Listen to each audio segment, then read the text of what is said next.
Abituriyent, biron bir kitobimizning 111-mavzu, ya'ni geometriya qismidagi kesmalarga doir masalalar. Birinchi misolimiz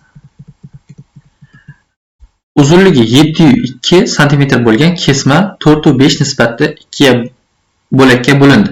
Bu bo'laklar uzunliklar ayirmasini toping. Bu misolni ishlatishimiz uchun, ya'ni bir chizib olamiz. Ya'ni A va B bo'lsin.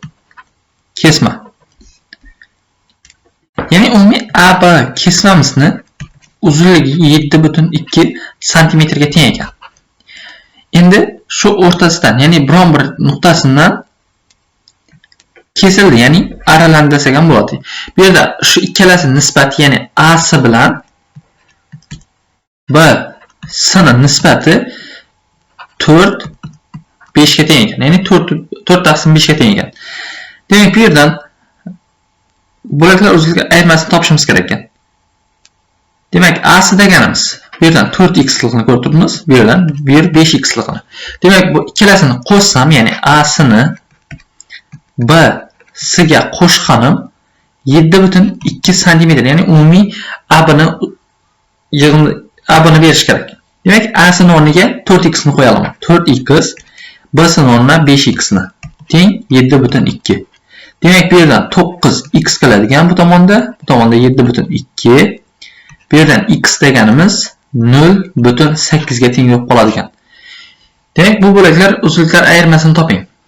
Demak, bu yerda uzuni BC kesma bo'lib turibdi. Ya'ni BC dan AC ni olganimiz, ya'ni bu yerdan BC deganimiz 5x, AC deganimiz 4x. Ya'ni bu yerdan 5x dan 4x olsa x qoladi. Demak, x'imiz ham 0,8. Demak, bu endi javobi 0,8 bo'ladi ekan. Shuna javobimiz A javobi ekan. Keyingi misolimiz ikkinchi misol. AB va CD bir-biriga parallel kesmalari. Demak, biron bir AB chiziq tortib olsam va bu tomondan CD.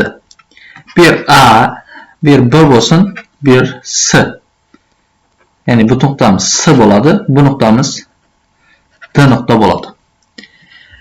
Chiziqlar o nuqtada kesishadi. Demak, bu yerdan AC va bu tomonda. Ya'ni davom ettirilganda, ya'ni shu nuqtalarda kesishar ekan. Ya'ni bu shu nuqtadan o'tadi. Demak, bu yerdan o nuqtada kessa, ya'ni bu yerni O deb qo'yamiz.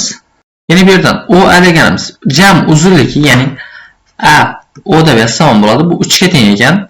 OB deganimiz jami 4 ga teng ekan. Ya'ni bu tomoni OB deganimiz 4 ga teng ekan. AC 1,5 cm, bu yerimiz 1,5 ga teng. Demak, bu yerimiz jami AO deganimiz kesmamiz 3 bo'lganligi sababli bu tomonimiz ham 1,5 ga teng bo'ladi.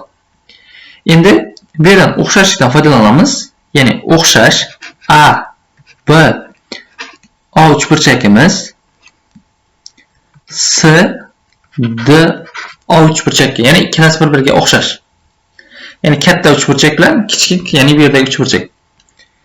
Demak, mos tomon AO ni AC ga nisbati teng bo'lishi kerak. Ya'ni bu yerda BD ni, ya'ni bu yerni x desak, bu yerni 4 minus x deb qo'ya olaman. L deganimiz bu yerdan endi bu tomonni yozamiz. Jami B, ya'ni AB deganimiz teng AD ga. AO deganimiz bu yerdan 3 ga tengligi 3 ga teng, AC deganimiz 1,5 ga teng. 1,5 ga. OB deganimiz jami 4 ga teng, OD deganimiz 4 minus x ga teng. Demak, bu tomonda 2 qoladi ekan. Ya'ni bu 3 ni 1,5 ga bo'lsak, bu yerda 2 qoladi. Demak, 2 bilan bu yerdagi 4 qisqaradi, bu tomonda 2. 4 minus x deganimiz 2 ga teng bo'lib qoldi. Bu yerdan x deganimiz 2 ga teng ekan. Demak, BD kesmamizning uzunligi 2 cm ekan. Ya'ni 2 cm. Demak, bu yerda AB O uchburchak uchun CD'miz o'rta chiziq hisoblanib turibdi. Keyingi misolimiz uchinchi misol. Demak, uchinchi misolimizni shartida kamchilik bor. Yana bu misolimizni xato misol, ya'ni javob chiqmaydi. Keyingi misolimiz 4-misol, kesmani shunday ikki bo'lakka bo'lindiki, bo'laklarning uzunliklari 606 cm ga farq qildi. Demak, biron bir kesma bo'lsin.